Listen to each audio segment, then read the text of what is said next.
आई भैया, हम भोजपुरी गायक अंकित अकेला रवा लोग के गोड़ छो के गोड़ लागतानी और बड़े दुख के साथ कहत बानी कि एगो लइका आयांश बाबू के तबीयत बहुत खराब बा। बड़का भारी बीमारी हो गई, जौना खातिर एक इंजेक्शन के 16 करोड़ रुपया लागता। तो रवा लोग से हाथ जोड़ के विनती बा, जितना हो सके उतना सहयोग करी और आयांश बबुआ के जान बचा ले।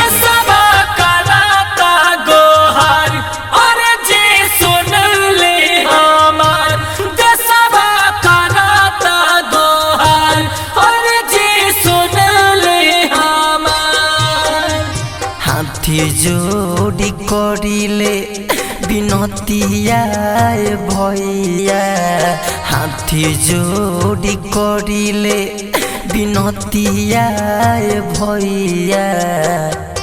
किया हो भैया हमनी के मिल के बचावे आसी के बजाना हो। किया हो भैया करी कुछ रुपया के दानावा की बची है लाला बाबा नु हो।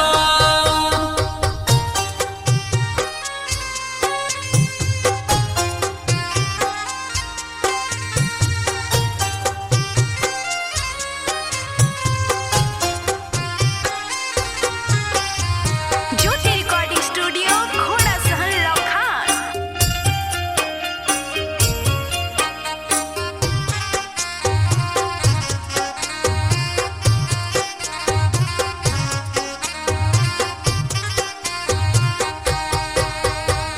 बचपन में बबुआ न भूलबो न कइले, जियता रे जिंदगी के सांस।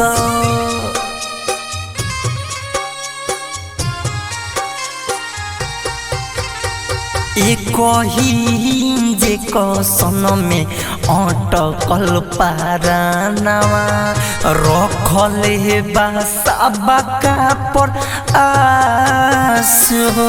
बच जाए बचावा के जान, सब लोग दे दाना धन। बच जाए बचावा के जान, सब लोग दे दाना धन। बबुआ के छोटे रमनवा भैया, बबुआ के छोटे रमनवा भैया। किया हो भैया करी कुछ रुपया के दाना बच जाए लाला